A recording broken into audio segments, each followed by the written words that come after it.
આપ સર્વને પ્રભુ ઈસુના નામમાં પ્રેમી સલામ. આજે આપણે બહુ જ સુંદર અધ્યાયની અંદર જવાના છે, બાઇબલ અભ્યાસની અંદર જવાના છે. આ એક દિવસીય સેમિનારમાં પિતા પુત્ર પવિત્ર આત્માના નામમાં હું આપ સર્વનું સ્વાગત કરું છું અને આપણે તાળી પાડીએ, પ્રભુને આપણે મહિમા આપીએ. આજે આપણે જે વિષય પર શીખવાના છે એ વિષય છે સુવાર્તા. જનરલી એક ખ્રિસ્તી વ્યક્તિ તરીકે આપણને એવું લાગે છે કે સુવાર્તા વિશે મને બધું જ આવડે છે, હું સુવાર્તા વિશે બધું જાણું છું, અને એ અહમમાં આપણે સુવાર્તા વિશે જાણવાનું ચૂકી જઈએ છીએ. આજે આપણે સુવાર્તાના સંદર્ભમાં 20થી પણ વધારે મહત્ત્વપૂર્ણ બાબતો શીખવાના છે. મોર દેન 20 point today we will learn today. આપણે બહુ સારી એવી બાબતો શીખવાના છે. અને સુવાર્તાના શાબ્દિક અર્થને પહેલાં આપણે સમજીએ. સુવાર્તા શું છે? સુવાર્તા એક ગુજરાતી ભાષાનો શબ્દ છે અને સુવાર્તાનો સીધો સરળ મતલબ થાય છે, તમને જે નોટબુક અને પેન આપવામાં આવેલી છે તેમાં તમે લખી શકો છો કે સુવાર્તાનો શાબ્દિક અર્થ શું થાય છે. સુવાર્તાનો શાબ્દિક અર્થ પહેલાં આપણે સમજીએ, કેમ કે જ્યારે આપણે કોઈક બાબતને શાબ્દિક અર્થમાં સમજીશું તો જ આપણે ધીરે ધીરે એમાં વ્યવહારિક અને પછી આત્મિક અર્થઘટન આપણે કરી શકીશું. એટલે સૌથી પહેલાં કોઈ પણ શબ્દ યા કોઈ પણ વિષય જ્યારે આપણે શીખીએ છીએ તેનો આપણે શાબ્દિક અર્થ જાણવો બહુ જરૂરી છે. એટલા માટે સુવાર્તાની અંદર બે શબ્દો છે, ખાસ કરીને બે આ શબ્દો છે, સુ અને વાર્તા. આ સુ અને વાર્તા બે શબ્દોથી સુવાર્તા શબ્દ બને છે. સુનો સીધો મતલબ થાય છે સારું. સુનો સીધો મતલબ થાય છે સારું અથવા શુભ. આપણે જનરલી ખ્રિસ્તી લોકો તરીકે શુભ શબ્દ નથી વાપરતા, કેમ કે શુભ અને અશુભ એ બે પ્રકારની બાબતો કહેવામાં આવેલી. જનરલી આપણે શુભ શબ્દ નથી વાપરતા, પરંતુ સારું શબ્દ આપણે વાપરીએ છીએ. અને બીજો જે શબ્દ છે વાર્તા. વાર્તાનો મતલબ થાય છે કિસ્સો, કહાણી. ગુજરાતીમાં કહાણી અને હિન્દીમાં કહાની કહીએ છીએ. વાત અથવા ઘટના અથવા ઘટનાક્રમ. એટલે બહુ સરળ સીધી ભાષામાં સુવાર્તાનો જે અર્થ થાય છે એ થાય છે સારી વાર્તા. એનો મતલબ થાય છે સારી વાર્તા અથવા શુભ વાર્તા. આ તમે લખી શકો છો. તમારા માટે અહીંયા વ્યવસ્થા કરવામાં આવી છે કે જેથી તમે આ બોર્ડ પર લખેલી વાતો તમારા નોંધપોથીમાં લખી શકો. તો સુવાર્તાનો બિલકુલ ક્લિયર અને સીધો સરળ અર્થ થાય છે સારી વાર્તા અથવા શુભ વાર્તા. આપણે શાબ્દિક અર્થમાં અત્યારે લઈ રહ્યા છે. વાર્તા એ આપણને બાળપણથી ગમે છે. વાર્તા સાંભળવાનું અને વાર્તા કહેવાનું બંને આપણને બહુ ગમે છે. કોઈ આપણને વાર્તા કરે તો આપણને બહુ મજા આવે, અને આપણે કોઈને વાર્તા કરીએ એમાં આપણને પણ બહુ મજા આવે. એટલે વાર્તા એક એવો વિષય છે કે જેનાથી મને એટલે કે બોલનારને અને સાંભળનારને બંનેને ખૂબ મજા આવે છે. અને વાર્તાનો સીધો મતલબ થાય છે કે આપણને કોઈક એવો કિસ્સો યા એવી કહાની અથવા કોઈક એવી ઘટના કહેવામાં આવે કે જેથી કરીને આપણને એનું રસ જાગે, એમાં આપણને આનંદ થાય, એમાં આપણને ખુશી થાય. ખાસ કરીને વાર્તા જ્યારે આપણે લઈએ છીએ ત્યારે નાના બાળકોને આપણે વધારે ધ્યાન આપીએ છીએ. અને નાના બાળકોને એમના દાદા દાદી, નાના નાની યા એમના મોટા ભાઈ યા કોઈ અન્ય કાકા કાકી જે બી સંબંધી છે એમના, તેમને કોઈક વાર્તા કરે છે. અને દાખલા તરીકે નાના બાળકો હોય એમને આપણે એમની બાલ્ય અવસ્થાને કારણે એમના આઈક્યુ લેવલ પ્રમાણે, એમની સમજણ પ્રમાણે આપણે જાનવરોની વાર્તા કરીએ, પરીઓની વાર્તા કરીએ, યા કોઈ અન્ય રાજાઓની, રાણીની, એવી અન્ય એક મનોરંજક અને ખુશકારક આપણે કહાની એમને કહીએ. એટલે કે વાર્તાનો સીધો જે ફાયદો થાય છે એ આપણા મનને મનોરંજન આપે છે. લખી શકો છો તમે કે વાર્તાનો પહેલો જે બેનિફિટ છે, પહેલો જે ફાયદો છે એ છે મનોરંજન. It's a entertainment. વાર્તા, કિસ્સો, કહાની, સ્ટોરી આપણને મનોરંજન પૂરું પાડે છે. શું પૂરું પાડે છે? મનોરંજન, આનંદ, ખુશી. આ એક માનવીય પ્રકૃતિ છે આપણી કે આપણને ગમે તે સ્થળેથી ગમે તે બાબતમાં આપણને આનંદ અને ખુશીની જરૂર પડે છે, અને એટલા માટે આપણને વાર્તાની પણ જરૂર પડે છે. સ્વાભાવિક રીતે વાર્તા નાના બાળકોને કરીએ છીએ, અને નાના બાળકોની સમજ શક્તિ આધારિત આપણે તેમને કિસ્સા, કહાની કહીને એમને આપણે ઉછેર કરીએ છીએ, એમને આપણે મનોરંજન કરીએ છીએ, એમને માટે આપણે આનંદ અને ખુશીની વાતો પ્રગટ પ્રગટ કરીએ છીએ. એટલે વાર્તાનો સીધો મતલબ તમારા અને મારા બાલ્ય અવસ્થાથી યા નાની ઉંમરથી આપણને વાર્તાનો મજા આવે છે, કેમ કે બાલ્ય અવસ્થાથી આપણે વાર્તાઓ સાંભળતા આવ્યા છે. જનરલી પહેલાંના જમાના વાર્તાઓ કહેવામાં આવતી, અને આજના જમાનામાં નાના બાળકોને કાર્ટૂન બહુ ગમતું હોય છે, અને એમાં પણ એક નાનકડી સ્ટોરી હોય છે કે ભાઈ એક ઉંદર હોય, મિકી માઉસ દાખલા તરીકે બહુ પ્રખ્યાત એક કાર્ટૂન સિરીઝ છે, અને એની અંદર જાતની નાની ટુકડા વાર્તા હોય છે અને બાળકોને ગમતી હોય છે. કે એની અંદર કેટલીક અતાર્કિક વાતો પણ હોય છે કે ગમે ત્યાં ઉંદર ઘૂસી જાય, બિલાડી એને પીછો કરતી હોય, ગમે ત્યાંથી નીકળે, પરંતુ એનાથી બાળકોને મનોરંજન મળે છે. તો વાલાભાઈ બહેનો, વાર્તાની અંદર બે મહત્ત્વની બાબત હોય છે. પહેલી કે વાર્તામાં મનોરંજન મળે છે, ખુશી મળે છે, આનંદ મળે છે. અને વાર્તાની અંદર યા બ ભાગ હોય છે. યા તો એની અંદર જ્ઞાનવર્ધક બાબત હોય છે, યા તો એની અંદર કાલ્પનિક બાબત હોય છે. વાર્તાની અંદર બે બાબતો મહત્ત્વની હોય છે. એક છે હકીકત હોય છે, વાસ્તવિક હોય છે, રિયલ હોય છે. લખો તમે, વાર્તાની અંદર બે મહત્ત્વની બાબત હોય છે. હું વારંવાર બોલીશ નહીં કે લખો, તમારે જાતે લખવાનું. તો વાર્તાની અંદર બે મહત્ત્વની બાબત હોય છે. એક છે મનોરંજન હોય છે, અને બીજું કિસ્સા કહાની યા ઇતિહાસ પણ હોય છે. અને બીજી બાબત હોય છે કે વાર્તાની અંદર હકીકત હોય છે યા તો કલ્પના હોય છે.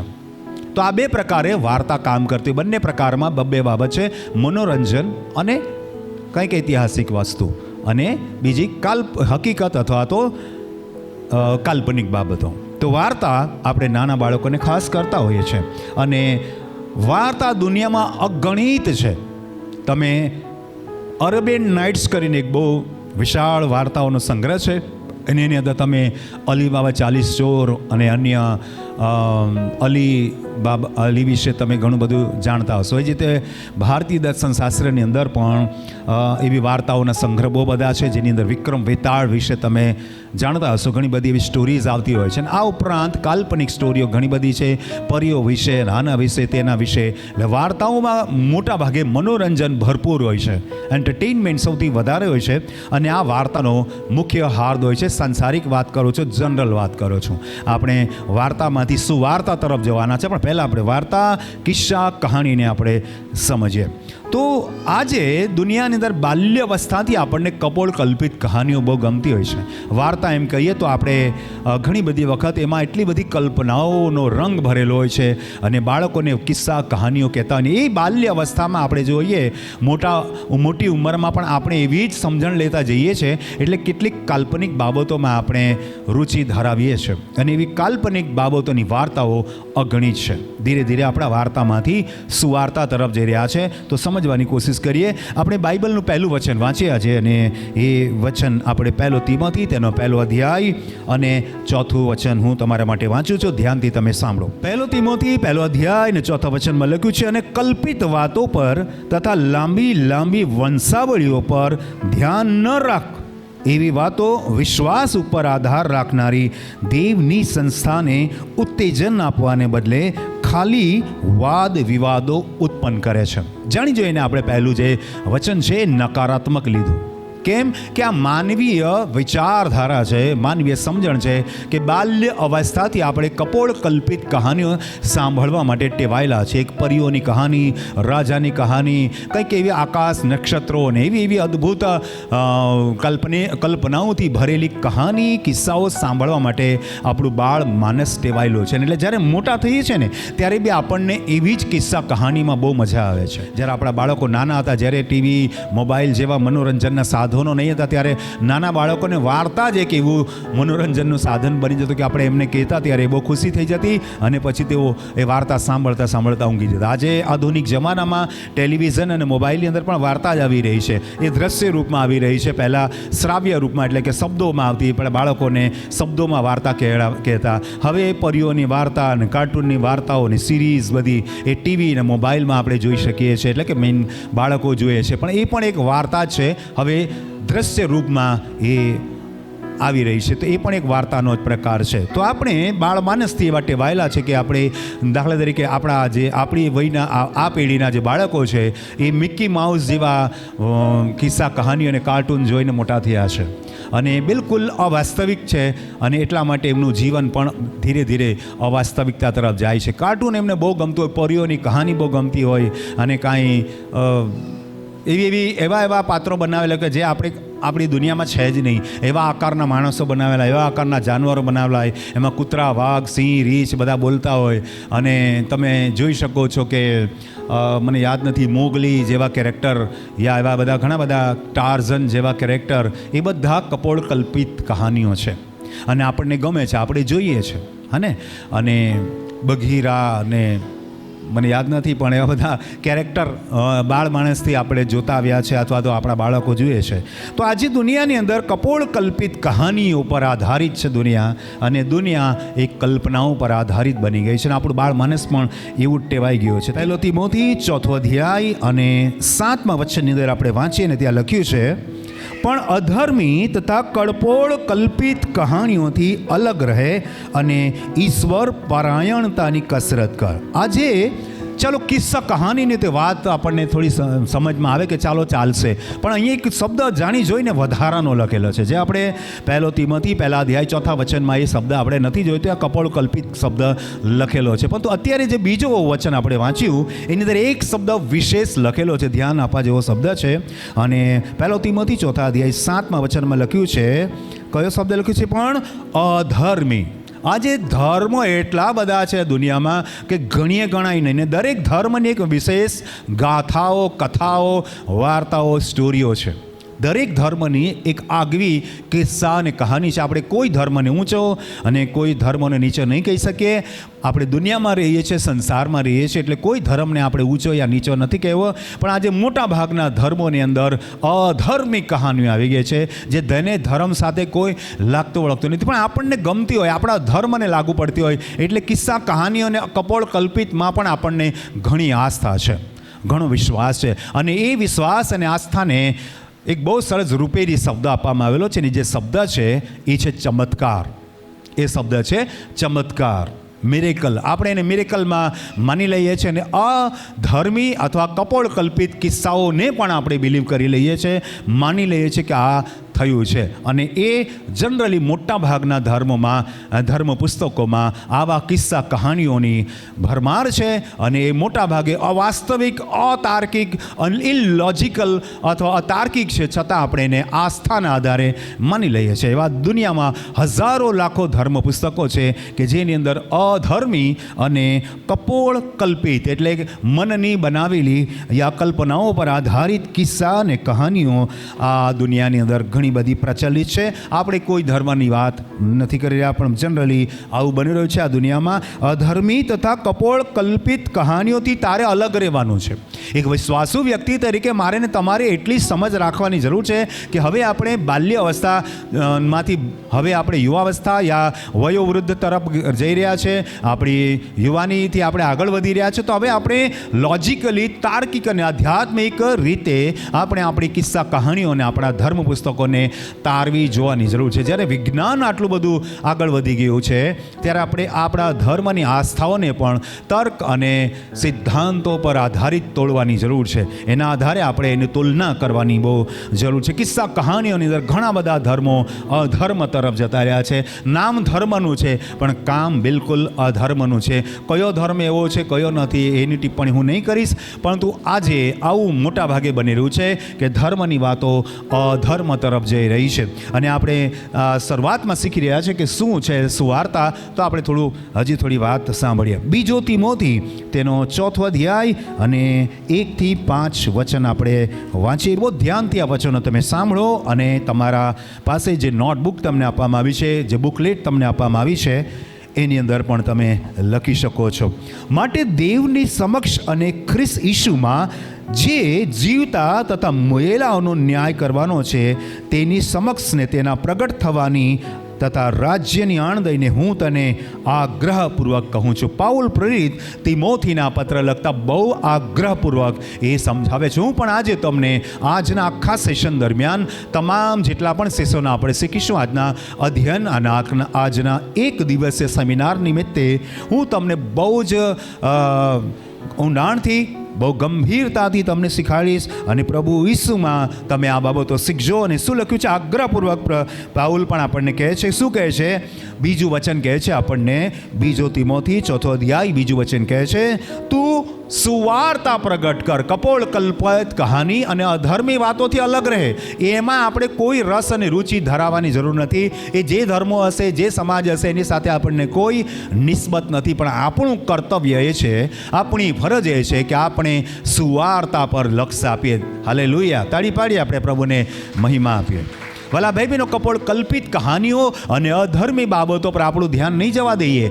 એક જે ધર્મ કરતા હશે એમનું કામ એમને કરવા દઈએ આપણે. પણ આપણે સમજદારી કેળવીએ, તર્ક બુદ્ધિ કેળવીએ, આત્મિક સમજણમાં આગળ વધીએ અને આપણે શું કામ કરીએ? સુવાર્તા સમજીએ અને સુવાર્તાને પ્રગટ કરીએ. આગળ લખ્યું છે, અનુકૂળ તથા પ્રતિકૂળ પ્રસંગે આ બાબતમાં આપણે તત્પર રહેવાની જરૂર છે. એટલે કે સુવાર્તાને સમજવા માટે પણ તત્પર રહેવાનું છે અને સુવાર્તા સમજાવવા માટે પણ તત્પર રહેવાનું છે. પહેલાં તો આપણે સુવાર્તાને સમજવાની કોશિશ કરીએ. જો આપણે સારી પેઠે સુવાર્તાને સમજીશું તો જ આપણે સારી પેઠે સુવાર્તા આપી શકીશું. અત્યાર સુધી આપણે વાર્તા, કિસ્સો, કહાણીની વાતો કરી રહ્યા છે, પણ ધીરે ધીરે આગલા સ્ટેપમાં આપણે આગળ વધી રહ્યા છે. વાર્તામાંથી સુવાર્તા તરફ જઈ રહ્યા છે. તો અહીંયા પાઉલ પ્રેરિત બહુ જ ધ્યાનથી વચન આપણને સમજાવે છે કે તું સુવાર્તા પ્રગટ કર, અનુકૂળ તથા પ્રતિકૂળ પ્રસંગે તત્પર રહે. પછી આગળ શું કહે છે? સંપૂર્ણ સહનશીલતાથી ઉપદેશ કરીને ઠપકો આપ. કેમ સહનશીલ બનવાનું છે? કેમ કે આ દુનિયા અંદર એટલા બધા ધર્મો છે, એટલા બધા ધર્મ પુસ્તકો છે, એટલી બધી કિસ્સા, કહાનીઓ અને કલ્પિત બાબતો છે કે આપણે ઘર્ષણમાં પડી જઈએ છીએ, એમની સાથે વિવાદમાં પડી જઈએ છીએ. આપણે જ્યારે ધર્મની વાતો એક બીજા વ્યક્તિની સાથે કરીએ છીએ તો એમનો જે ધર્મ હોય છે, આપણો જે ધર્મ હોય છે, જ્યારે આપણે આપણી કિસ્સા કહાની કહીએ છીએ તો સામેવાળો એની બુદ્ધિ ક્ષમતા અને એની સમજણ આધારિત એની તુલના કરે છે. અને ઘણી બધી વખત આ ચર્ચાની અંદર વિવાદ ઊભા થાય છે. કેમ કે એમની સમજણ પ્રમાણે એમનો ધર્મ અને એમના ધર્મ પુસ્તકો સાચા છે અને મારી સમજણ પ્રમાણે મારા ધર્મ પુસ્તકો સાચા છે. ત્યાં વિવાદ ઊભો થઈ જાય છે. એટલે પાઉલ કહે છે કે તમે આ કપોળ કલ્પિત કહાનીઓ અને અધર્મી બાબતોથી દૂર રહો અને એની સાથે વાદ વિવાદમાં ઉતરવાની જરૂર નથી. આની સાથે એમની સાથે આપણે કોઈ વાદ વિવાદ કરવાનો ટાઈમ નથી. આપણને સુવાર્તા સમજવા માટે ઈશ્વરે જીવન આપેલું છે. સુવાર્તા સમજીને એના પર અનુસરણ ચાલવા માટે આપણને ઈશ્વરે સમજ આપેલી. આપણે કોઈની સાથે વિવાદ નથી કરવાનો, પરંતુ સહનશીલ બનવાનું છે. એને જે સમજ પડતી હોય એને પડવા દો. અને પાઉલ પ્રેરિત એક બહુ સરસ મજાનું એમાં આપણે પ્રેરિતોના કૃત્યોમાં જોઈ છે 16મા અધ્યાયની અંદર કે જ્યારે એથેન્સમાં ફરતો હતો તો બાઇબલમાં લખ્યું છે કે ઠેર ઠેર મૂર્તિઓ જોઈને એનો આત્મા ઉકળી ઉઠ્યો. એને ઘણો ગુસ્સો આવ્યો. કેમ કે એ સચ્ચાઈ જાણતો હતો, પણ ત્યાંના લોકો સચ્ચાઈ જાણતા નહોતા. વિવિધ પ્રકારના દેવી દેવતાઓની મૂર્તિઓ હતી, દેવી દેવતાઓના સ્તંભો હતા અને અલગ અલગ બાબતો હતી. અને પાઉલ પ્રેરિતે જોયું, છેલ્લે એક પથ્થર મૂકેલો હતો, એના પર લખ્યું હતું અજાણ્યા દેવના માનમાં. ત્યાં એણે વિવાદ નહીં કર્યો. ત્યાં સામેવાળા વ્યક્તિની જેની સાથે એણે વાર્તાલાપ કર્યો એની સાથે એણે વિવાદ નહીં કર્યો, પણ એને સમજાવવાની કોશિશ કરી કે જેને તમે જાણતા નથી એને તમે ભજો છો, હું જેને જાણું છું એને ભજું છું, એનું નામ પ્રભુ ઈસુ છે. તાળી પાડીએ આપણે હાલેલુયા. તો દેટ મીન્સ આપણે વિવાદ કરવા કરતાં સંવાદ કરવાની જરૂર છે, વાર્તાલાપ કરવાની જરૂર છે, સમજાવવાની જરૂર છે. આપણે વિવાદમાં ઉતરી પડીએ છીએ તો ઘણી બધી વખત ધાર્મિક વિરોધાભાસ થવાને કારણે ત્યાં વિગ્રહ ઊભો થાય છે અને જાતિવાદ અને ધર્મવાદને કારણે ઝઘડા ઊભા થાય છે. પણ સુવાર્તા યા પ્રભુનું વચન આપણને લડવા માટે નહીં, સમજાવવા માટે સમજણ આપે છે. તો વચન આપણે વાંચીએ, તું સુવાર્તા પ્રગટ કર, અનુકૂળ તથા પ્રતિકૂળ પ્રસંગે તત્પર રહે, સંપૂર્ણ સહનશીલતાથી ઉપદેશ કરીને ઠપકો આપ, ધમકાવ તથા ઉત્તેજન આપ. કોને ઠપકો આપ, કોને ધમકાવ? તો પ્રભુના લોકોને. કેમ કે પ્રભુના લોકો પણ ઘણી બધી વખત અતાર્કિક બાબતોમાં પોતાનું જીવન જીવી રહ્યા છે. દાખલા તરીકે આપણા બાઇબલમાં લખ્યું છે કે પ્રભુ ઈસુ પુનરુત્થાન પામેલા યુગાનુયુગ જીવિત પ્રભુ છે. તાળી પાડીએ આપણે હાલેલુયા. આપણે એવું વિશ્વાસ કરીએ છીએ, આપણું બાઇબલ એવું આપણને શીખવાડે છે કે આપણો પરમેશ્વર યુગાનુયુગ પરમેશ્વર છે. છતાં આપણે કપોળ કલ્પિત વિચારધારા પ્રમાણે ચાલીએ છીએ અને આપણા ગળાની અંદર આપણે ક્રોસ પહેરીએ છીએ. એટલે કે અતાર્કિક બાબતો આપણે વિશ્વાસ કરીએ છીએ. તો એવા લોકોને આપણે બાઇબલના વચનોના આધારે કહી શકીએ છીએ, એમને સમજાવી શકીએ છીએ, એમને ઠપકો આપી શકીએ છીએ, એમને ઉત્તેજન આપી શકીએ છીએ, એમને બોધ આપી શકીએ છીએ કે ભાઈ આપણા પ્રભુ ઈસુ પુનરુત્થાન પામેલા છે અને તમે ગળામાં જે ક્રોસ પહેરી રહ્યા છો એ બાઇબલના શિક્ષણ પ્રમાણે ગલત છે. તો આ જે ધમકાવ અને ઠપકો આપ લખ્યું છે વિદેશીઓ માટે નથી, વિશ્વાસી લોકો માટે છે કે ભાઈ તમે સુવાર્તાનો અર્થ એમને સાચો સમજાવો કે આપણા પ્રભુ પુનરુત્થાન પામેલા છે, પવિત્ર આત્માના રૂપમાં છે. આપણા પ્રભુને આપણે સાચા પ્રભુને માનીએ છીએ તો ગળામાં ક્રોસ નહીં પહેરવો જોઈએ. એ પ્રકારે આપણે આપણા લોકોને સાચું શિક્ષણ આપવાની જરૂર છે. તો આપણે સુવાર્તાના સંદર્ભમાં શીખી રહ્યા છીએ. પણ પહેલાં થોડુંક આપણે પ્રસ્તાવના લઈ રહ્યા છે. વાર્તા, કિસ્સા, કહાણી અને એની સામે સુવાર્તાને આપણે ધીરે ધીરે શીખી રહ્યા છે. હજી આપણે વચન એમાં વાંચીએ, કેમ કે આપણે 5 વચન સુધી વાંચવાનું છે. કેમ કે એવો વખત આવશે કે જે વખતે તેઓ શુદ્ધ ઉપદેશને સહન કરશે નહીં. આજે સુવાર્તા એ બિલકુલ શુદ્ધ ઉપદેશથી ભરેલી બાબતો છે. પણ અફસોસ ઘણા બધા લોકોને, મેં જેમ તમને પ્રસ્તાવનામાં કહ્યું કે બાળપણથી આપણને કપોળકલ્પિત કહાની સાંભળવાનો બહુ રસ છે. અને એ જ કપોળકલ્પિત કિસ્સાઓ સાંભળવા માટે ટેવાયેલું મન હોવાને કારણે આપણને એવી અલૌકિક ઘટનાઓમાં વધારે રસ છે. અને એટલા માટે સીધી વાતો આપણા દિમાગમાં ઉતરતી નથી, ઉલટી વાતો બહુ જલ્દી ઉતરી જાય છે. અને એટલા માટે ખ્રિસ્તી લોકો પોતાના ઘરોમાં પ્રભુ ઈસુના ફોટા રાખતા હોય છે. ખ્રિસ્તી લોકો ઘરોમાં લાકડાનો ક્રોસ રાખતા હોય છે. ખ્રિસ્તી લોકો ગળામાં ક્રોસ પહેરતા હોય છે, કેમ કે તો સત્યથી દૂર છે. અને તેમને કિસ્સા, કહાની અને દેખાવમાં, આડંબરમાં વધારે રસ અને રુચિ હોય છે. પરંતુ અહીંયા બાઇબલનું વચન કહે છે કે જ્યારે આપણે સાચું શિક્ષણ આપીએ છીએ તો લોકોને નથી ગમતું. કેમ નથી ગમતું? કે તેમનું મન જે છે બચપનથી કિસ્સા, કહાનીઓ સાંભળવા અને એ પ્રમાણે સમજવા માટે ટેવાયેલું છે. એટલા માટે આ સાચી સત્ય બાબતોથી તેમને નથી ગમતી. અને એટલા માટે લખ્યું છે કેમ કે એવો વખત આવશે કે જે વખતે તેઓ શુદ્ધ ઉપદેશને સહન કરશે નહીં, પણ કાનમાં ખંજવાળ આવવાથી તેઓ પોતાને મનગમતા ઉપદેશકો પોતાને સારું કેવા કરશે, ભેગા કરશે. આજકાલ આજે શિક્ષણ બાઇબલનું નથી મળ્યું. ઘણી બધી સમાજ, ઘણી બધી મંડળીઓમાં, ઘણા બધા સેવકોમાં આજે સાચું શિક્ષણ આપવાની જગ્યા પર કોમેડી શો બનાવી દીધો છે. અને મોટા મોટા મંચો પર યા સેમિનારોમાં યા ચર્ચની ભક્તિ સભાઓમાં કોમેડી કિંગ લોકોનું આજે વધારે પ્રભુત્વ છે. અને તેઓ બાઇબલના વચનો બોલે છે ખરા, પણ એમની પાછળ જે પછી જે કંઈ મિશ્રણ કરે છે એમાં વધારે પડતી હાસ્યાસ્પદ બાબત આવી જાય છે. કોમેડી કરતા હોય છે અને લોકોને ઘણું ગમતું હોય છે. એટલે લોકોને હસવાની વાતો લાગે છે, મજાકની વાતો લાગે છે, કલ્પના અને કિસ્સા અને કહાનીઓની વાતો લાગે છે. પણ વાસ્તવમાં સુવાર્તા એ નથી, એ ફક્ત વાર્તા છે. અત્યારે આપણે વાર્તા વિશે જોઈ રહ્યા છે. પછી ધીરે ધીરે આપણે 20થી વધારે મુદ્દાઓ સુવાર્તા સંદર્ભમાં શીખવાના છે. અત્યારે આપણે પ્રસ્તાવનામાં શીખી રહ્યા છે, થોડું બેઝિક નોલેજ લઈ રહ્યા છે. તો ઘણા બધા લોકોને શુદ્ધ ઉપદેશ નહીં ગમશે. કાનમાં ખંજવાળાવો મતલબ કંટાળો આવશે એમને. અને એવા લોકો જે સાચું શિક્ષણ આપે છે એમને લોકો નહીં બોલાવશે. એવા લોકોનું શિક્ષણ એમને નહીં ગમશે, કેમ કે તેઓનું મન અને તેઓની બુદ્ધિ કપોળ કલ્પિત કહાનીઓ સાંભળવા માટે ટેવાયેલી છે. એટલે સીધી વાતો નહીં ગમશે. આગળનું વચન કહે છે કે તેઓ મનગમતા ઉપદેશકોને સારું ભેગા કરશે. એવા લોકોને જ ભેગા કરશે, એવા લોકોને મંચ આપશે, એવા લોકોને બોલાવશે. અને સાહેબ આવો તમે અમારા ચર્ચમાં સંદેશ આપો. 20 મિનિટ કદાચ એ સંદેશો આપશે અને બાકીની 25 મિનિટ એ હાસ્યાસ્પદ બાબતો દ્વારા લોકોને ખડખડાટ હસાવી દેશે. ખડખડાટ હસાવવા માટે યા હસવા માટે તમારી પાસે ટેલિવિઝન છે, તમે ત્યાં કપિલ શર્માનો શો જોઈ લો. તમને 1 કલાકનો એપિસોડમાં હાસ્યાસ્પદ બાબતો શીખવા મળશે. પણ અફસોસની વાત છે, તે તમને અનંત જીવનની વાતો નહીં કરી શકશે. પણ બાઇબલનું વચન તમને અનંત જીવનની વાતો કરે છે. એના પર વધારે રસ આપો. પેલી વાતો પણ તમારા શારીરિક જીવનને માટે જરૂરી છે, માનસિક જીવનને માટે જરૂર છે, પરંતુ બાઇબલની જે સુવાર્તા છે એ તમારા અનંત જીવનને માટે બહુ જરૂર છે. તાળી પાડીએ આપણે. હાલેલુયા. લખ્યું છે 4થા વચનમાં, તેઓ સત્ય તરફ આડા કાન કરશે અને કલ્પિત વાતો તરફ ફરશે. આજે દુનિયા એટલી બધી અધર્મથી ભરાયેલી છે કે તેમને કલ્પિત કહાની કહી દો તો તમને બહુ મજા આવશે. પણ આજે કેટલાક લોકોની મિનિસ્ટ્રીની અંદર લાફિંગ મિનિસ્ટ્રી ચાલી રહી છે. લાફિંગ મિનિસ્ટ્રી વિશે કદાચ તમને નહીં ખબર હશે, પણ એ હાથ લાંબો કરશે એટલે ખડખડાટ બધો આમ નાચી કૂદીને હસશે બધા. અને લોકો એને લાફિંગ સ્પિરિટ કહે છે, એટલે કે હાસ્યનો આત્મા કહે છે. અને ખડખડાટ હસે છે. અને જેવો હાથ જેના તરફ કરશે પાસ્ટર, પેલા લોકો આખા ખુરશીમાંથી ઉછળીને હસશે. અને જનરલી દક્ષિણ આફ્રિકાના લોકોનું કદ બહુ મોટું હોય છે, જાડિયા હોય છે, અને ઘણા લોકોની ખુરશી પણ તૂટી જતી હોય છે. એ જોઈને ત્યાંના બીજા લોકો પણ હસશે, કેમ કે ખુરશી તૂટી ગઈ તો પહેલાં લોકો બી. એટલે જનરલી ત્યાં લાફિંગ સ્પિરિટ કામ નથી કરતો, હાસ્યનો સ્પિરિટ કામ નથી કરતો, મજાકનો આત્મા કામ કર્યો છે. અને આજે ખ્રિસ્તી મંડળીઓની અંદર મજાક બની ગયું છે. આપણા વિસ્તારમાં પણ એવા ઘણા બધા લાફિંગ સ્પિરિટવાળા પ્રબોધકો છે, કોઈનું નામ નહીં દેવું આ મંચ પરથી, પણ ઘણા એવા લાફિંગ સ્પિરિટવાળા પ્રબોધકો છે કે જેઓ લોકોને ફક્ત ને ફક્ત હાસ્ય તરફ દોરી જાય છે અને ફક્ત હસાવતા હોય છે, અને એની આપણને જરૂર નથી. આપણને સત્ય વાતોની જરૂર છે. તાળી પાડીએ આપણે પ્રભુને મહિમા આપીએ. લખ્યું છે શું આગળ વચ્ચે કે તેઓ સત્ય તરફ આડા કાન કરશે ને કલ્પિત વાતો તરફ વળશે.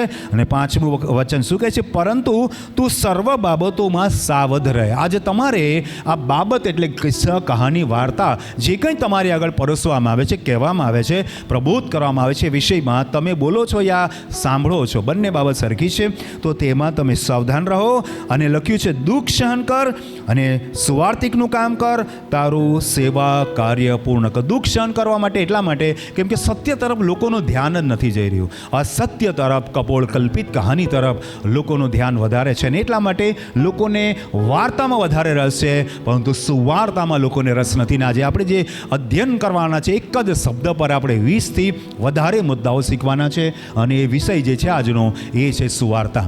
અને એ બાબતને આપણે ધીરે ધીરે સમજી રહ્યા છે. તીતસનો પાઉલ પ્રેતનો પત્ર તેનો 1 અધ્યાય 14મું વચન કહે છે કે તેઓ યહૂદીઓની કલ્પિત કથાઓ પર તથા સત્યથી ફરી જનારા માણસોના હુકમ પર ચિત્ત ન રાખતા વિશ્વાસમાં દ્રઢ રહે. કયા લોકોને આ વિષયમાં પાઉલ પ્રેરિત કહે છે? ગંભીરતાથી આપણે વાંચીએ. તેઓ યહૂદીઓની કલ્પિત કથાઓ. હું કોઈ બીજા ધર્મની વાત આ મંચ પરથી નથી કરતો, પણ ધ્યાન આપીએ કે પાઉલ પ્રેરિત કોણ વ્યક્તિ છે કે જે પોતે યહૂદી વ્યક્તિ છે, પોતે ફરોશી વ્યક્તિ છે, પોતે જૂના કરારનો જ્ઞાતા છે, પણ આજે એ પોતે યહૂદીઓના સંદર્ભમાં એક બહુ કડક અને કઠણ વાત કરે છે કે યહૂદીઓની કેવી વાતો? કલ્પિત કથાઓ. હું કોઈ બીજા ધર્મની વાત નથી કરતો, અને પાઉલ પણ કોઈ બીજા ધર્મની વાત નથી કરતો. તેઓ યહૂદીઓની કલ્પિત કથાઓ પર તથા સત્યથી ફરી જનાર માણસોના હુકમ પર ચિત્ત ન રાખતા વિશ્વાસમાં તમારે દ્રઢ. આજે માણસોના હુકમો બહુ આવી ગયા છે, ને એને ઉર્દુ ભાષામાં ફતવા કહેવાય છે. આનો જે મતલબ થાય છે ગુજરાતીમાં એ થાય છે ધાર્મિક કાનૂન. તો સુવાર્તાનો આપણે બેઝિક અર્થ સમજી રહ્યા છે, શાબ્દિક અર્થ સમજી રહ્યા છે, અને કપોળી કલ્પિત કહાનીઓ બિલકુલ નથી. આ હવે સુવાર્તાનો સારાંશ આપણે જોઈએ. જનરલી ખ્રિસ્તી વ્યક્તિને સુવાર્તા વિશે આટલી વાત 100% 100% ખબર છે, અને તે આ છે કે પ્રભુ ઈસુનો જન્મ માતા મરિયમની અંદર પવિત્ર આત્માનું આચ્છાદન થયું, અને માતા મરિયમ ગર્ભવતી થયા, અને એમને બેથલેહેમના ગભાણમાં પ્રભુ ઈસુનો જન્મ થયો. 30 વર્ષે પ્રભુ ઈસુ બાપ્તિસ્મા લીધું. 3.5 વર્ષ સુધી એમણે માનવીય સેવા કરી, અને કાલ્વરીના ક્રૂસ પર તેઓ મૃત્યુ પામ્યા અને પુનરુત્થાન પામ્યા, અને આકાશમાં ઉઠાવી લેવામાં આવ્યા અને પાછા આવવાના છે. બસ આટલો જ સારાંશ છે સુવાર્તાનો. પ્રભુ ઈસુની આ સુવાર્તાને માટે તાળી પાડીએ આપણે. હાલેલુયા.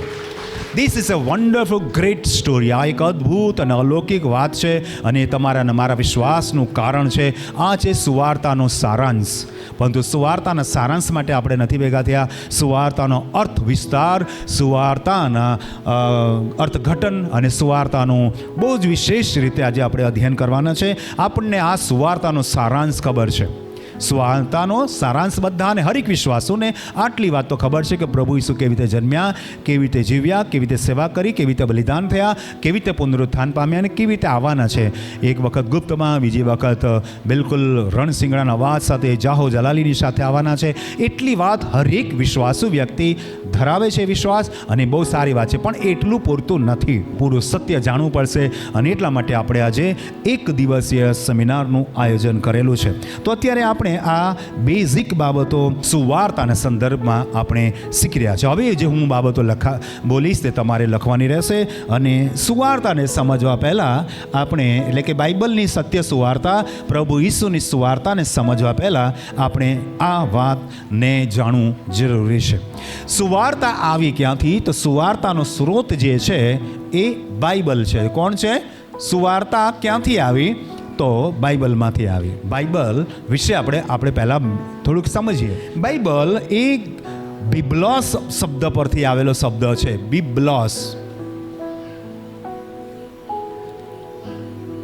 બિબ્લોસ, અને આ ગ્રીક ભાષાનો શબ્દ છે. અને આ જે બિબ્લોસ શબ્દ છે એનો અર્થ થાય છે, શું થાય છે હું તમને બતાવું. એનો અર્થ થાય છે પુસ્તકો નો સંપુટ. સંપુટ શબ્દ તમને અઘરો લાગશે તો લખું છું બીજો શબ્દ, પુસ્તકોનો સમૂહ અથવા પુસ્તકોનો લખજો. આ હવે તમારે લખવાનું છે, પુસ્તકોનો સંગ્રહ. એટલે બાઇબલ એક ધર્મ પુસ્તક છે પણ એક પુસ્તક નથી. એની અંદર જે મેં તમને અગાઉ શીખવ્યું, કેથલિક વિચારધારા પ્રમાણે 72 પુસ્તકોનો સમાવેશ થાય છે, જૂનો કરાર, નવો કરાર. અને પ્રોટેસ્ટન્ટ બાઇબલ પ્રમાણે 66 પુસ્તકોનો સમાવેશ થાય છે. હું તમને સમજાવું છું. પહેલાં આને આપણે સમજીએ. ગ્રીક ભાષાની અંદર એનો મતલબ થાય છે બિબ્લોસ, જેનો મતલબ થાય છે પુસ્તકોનો સંપુટ, પુસ્તકોનો સમૂહ યા પુસ્તકોનો સંગ્રહ. તો એની અંદર 2 વિભાગ પડે છે. તમે લખો એટલે હું તમને સમજાવું. એની અંદર 2 વિભાગ પડે છે. પહેલો જે વિભાગ પડે છે તો તે છે જૂનો કરાર અને બીજો છે નવો કરાર. કરાર શબ્દ પછી સમજાવું, પહેલાં જૂનો અને નવો સમજીએ. કોઈ પણ વસ્તુ જ્યારે ઉપયોગમાં નહીં આવે ત્યારે એને જૂનું કહેવાય. મારો મોબાઈલ અત્યારે ચાલુ છે અને ભલે 4 મહિના થઈ ગયા મેં તો બી હું લોકોને એવું કહી કે મેં નવો મોબાઈલ લીધો છે, અત્યારે ચાલુ છે મારો નવો મોબાઈલ, બરાબર છે. પણ મારો મોબાઈલ એ મારી પાસે હોય, બગડી ગયો હોય યા ચાલુ અવસ્થામાં હોય ને પછી હું બીજો મોબાઈલ લઉં ત્યારે મારા માટે પેલો મોબાઈલનો ઉપયોગ ઓછો થઈ ગયો યા નહીવત થઈ ગયો. બગડી ગયો હોય તો, ચાલુ હોય તો કદાચ ઓછો ઉપયોગ કરું અને નહીં ચાલુ હોય તો બંધ કરી દઉં. અને જ્યારે હું નવો મોબાઈલ હાથમાં લઉં ત્યારે મારા માટે પેલો જે મોબાઈલ હતો એ જૂનો થઈ ગયો. જૂનાનો સીધો લોજિકલી અર્થ એ થાય છે, વ્યાકરણની દ્રષ્ટિથી અર્થ એ થાય છે કે જે હવે મારા ઇસ્તેમાલને યોગ્ય નથી અથવા નહીવત છે, ત્યારે એ વસ્તુ જૂની કહેવાય. તે જ રીતે જૂનો કરાર જ્યાં સુધી ચાલતો હતો મલાખી સુધી, ત્યારે જૂનો કરાર જૂનો નહોતો. મલાખીના સમય સુધી એ નવો જ હતો, કેમ કે અસ્તિત્વમાં હતો. આજે પણ યહૂદીઓ ઉત્પત્તિથી લઈને મલાખી સુધીના સિદ્ધાંત આધારિત ચાલે છે. એટલે એમના માટે જૂનો કરાર નથી. તમારા ને મારા માટે અને એઝ અ ક્રિશ્ચન ખ્રિસ્તી લોકો માટે, આ વિશ્વાસુ લોકો માટે, જે લોકો પ્રભુ ઈસુ પર વિશ્વાસ કરે છે, નવા કરારમાં માને છે, એવા લોકો માટે એ કરાર જૂનો થઈ ગયો. પણ યહૂદી માટે આજે પણ એ કરાર જૂનો નથી, નવો જ છે. એ આજે પણ એ ચાલે જ છે, એટલે એમના માટે જૂનો ન કહેવાય.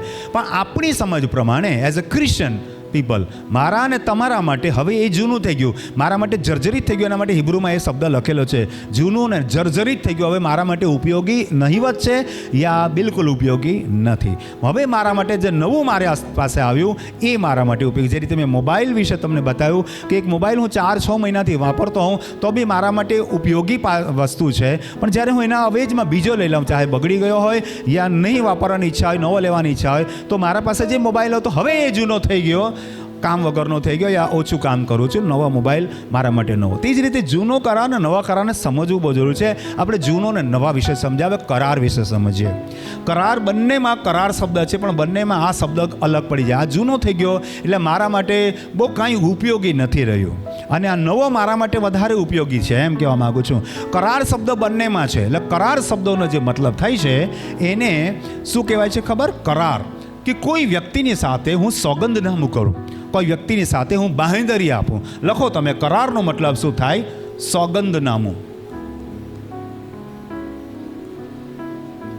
કરાર વાચા, હિન્દીમાં વાચા કહેવાય અને અંગ્રેજીમાં ટેસ્ટામેન્ટ કહેવાય. ટેસ્ટામેન્ટ, ટેસ્ટિફાઈ કરવું. આ ટેસ્ટ મની આપી કે ભાઈ એના માટે હું સાક્ષીરૂપ છું કે ભાઈ હા આ વાત હું કરવા તૈયાર છું, બાંહેધરી આપી. That is the testament.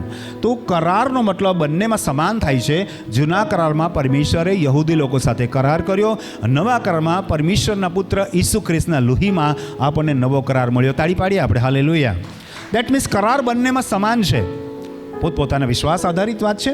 સોગંદનામું, વાચા, testament. અને બીજો એક સાદો સરળ હજી એક શબ્દ છે, વસિયતનામું. વસિયતનામું,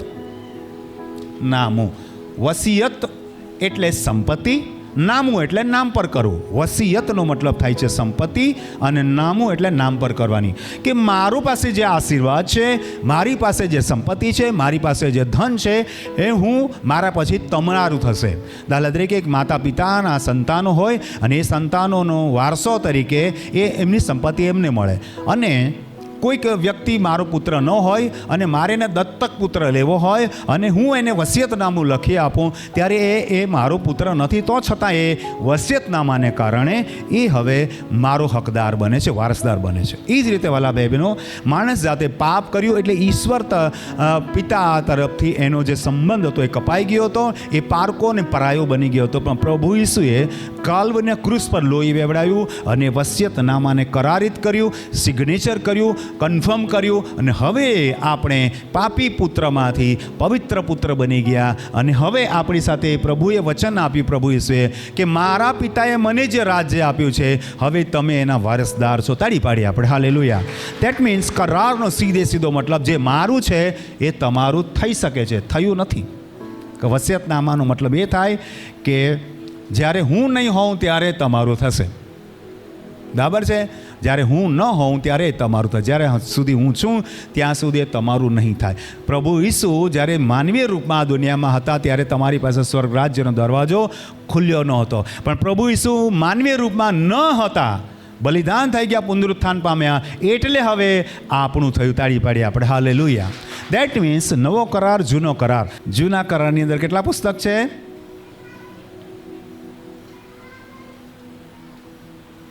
કેટલા છે? 39. નવા કરારમાં કેટલા પુસ્તકો છે? 27. કેટલા થયા? 66. જૂનો જે કરાર છે, જૂનો કરાર એ 4 અથવા 5 વિભાગમાં વિભાવિત છે. જૂનો કરાર 4 અથવા 5 રીતે વિભાજિત છે. પહેલું જે વિભાજન એનું થાય છે, એ વિભાજન થાય છે 5 પુસ્તકો, જેને નિયમશાસ્ત્ર કહેવામાં આવે છે. નિયમશાસ્ત્ર પહેલો વિભાગ. એ નિયમશાસ્ત્રમાં ઉત્પત્તિ, નિર્ગમન લખજો, લેવીય, ગણના અને પુનર્નિયમ. આ 5 પુસ્તકોને 1, 2, 3, 4, 5 આ 5 પુસ્તકોને તોરાત યા તોરાહ કહેવામાં આવે છે. હિબ્રુમાં એને તોરાહ કહેવામાં આવે છે, તોરાહ. અને આ અન્ય રીતે એને તોરાત કહેવામાં આવે છે. ઉર્દુ અથવા અરબીમાં તોરાત કહેવામાં આવે છે. તોરાત યા તોરાહનો મતલબ થાય ઈશ્વર તરફથી આવેલ નિયમશાસ્ત્ર યા દેવવાણી. એવા શબ્દો ઘણી બધી વખત યસાયામાં લખેલા છે, દેવની વાણી, આ તમારે પાળવું પડશે, તો આ દેવવાણી કહેવાય. તો આ તોરાત યા તોરાહ કહેવાય છે. આ પહેલો વિભાગ પડે છે. જૂના કરારમાં પણ 5 પ્રકારના પુસ્તકોની નોંધ લેવામાં આવેલી છે. પહેલું છે તોરાત, એટલે કે નિયમશાસ્ત્ર, જેને આપણે ઉત્પત્તિ, નિર્ગમન, લેવીય, ગણના, પુનર્નિયમ એમ કહીએ છીએ. બીજો વિભાગ જે પડે છે એ ઇતિહાસ, એટલે કે હિસ્ટરી.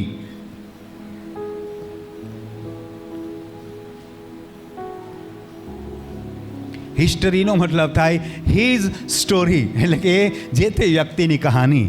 હિસ્ટરી એટલે કે જે તે વ્યક્તિની કથા, હિસ્ટરી. બરાબર છે? તો ભાઈ સાઉલની કહાની, દાઉદની કહાની, સુલેમાનની કહાની, રાજાઓની, આ રાજાઓ, તે રાજાઓ, એમ કરતાં આપણે એમાં બધા પુસ્તકો છે, એ તમે લખવું હોય તો લખી શકો છો. યહોશુઆ, ન્યાયાધીશો, રૂત, પહેલો બીજો સમુએલ, પહેલો બીજો રાજાઓ, પહેલો અને બીજો કાળ વૃત્તાંત, એસ્તર, નહેમ્યા અને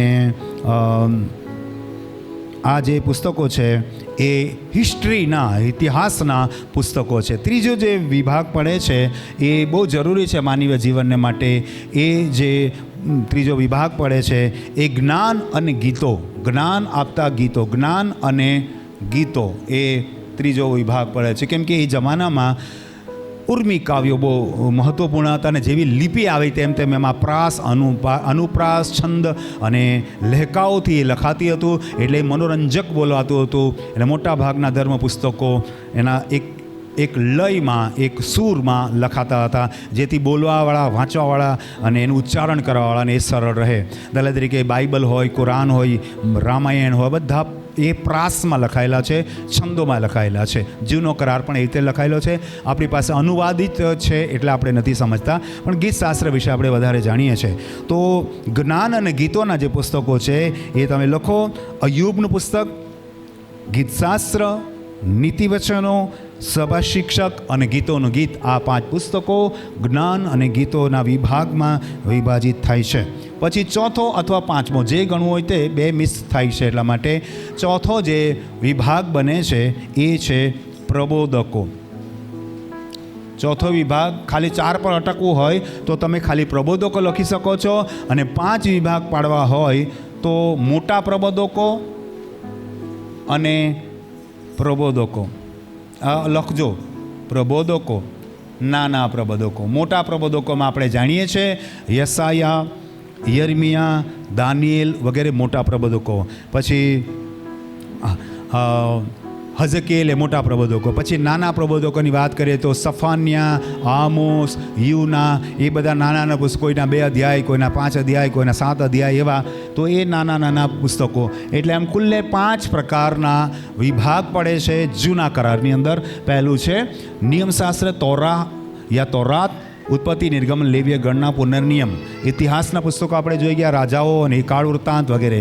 યહોશુઆથી શરૂ થાય છે. જ્ઞાનના ગીતો, ગીતશાસ્ત્ર તમે યાદ રાખો, નીતિવચન યાદ રાખો, સભા શિક્ષક યાદ રાખો, ગીતોનું યાદ રાખો. અને અય્યુબ પણ એ લિપિબદ્ધ હતું, એટલા માટે ગીતોના રૂપમાં હતું, એટલે અય્યુબનું પુસ્તક પણ એમાં સમાવેશ થાય. પ્રબોધકોના પુસ્તકમાં મોટા પ્રબોધકો, નાના પ્રબોધકો. આમ 5 પ્રકારે જૂના કરારની અંદર પુસ્તકોનો સમાવેશ થયેલો છે. આપણે બાઇબલ એટલે બિબ્લોસ એટલે કે એને સમજી રહ્યા છીએ. બીજો એક અર્થ એને આપણે કહીએ બિબ્લોસનો, એને અંગ્રેજીમાં કહીએ તો લાઇબ્રેરી કહેવાય છે. લાઇબ્રેરીમાં વિવિધ જ્ઞાનના અર્થ ધરાવતા પુસ્તકો હોય છે, અલગ અલગ પ્રકારનું જ્ઞાન પીરસતા પુસ્તકો હોય છે, એટલે આપણે એને લાઇબ્રેરી કહીએ છીએ, પુસ્તકાલય કહીએ છીએ. તો બિબ્લોસનો બીજો અર્થ થાય છે અંગ્રેજીમાં લાઇબ્રેરી.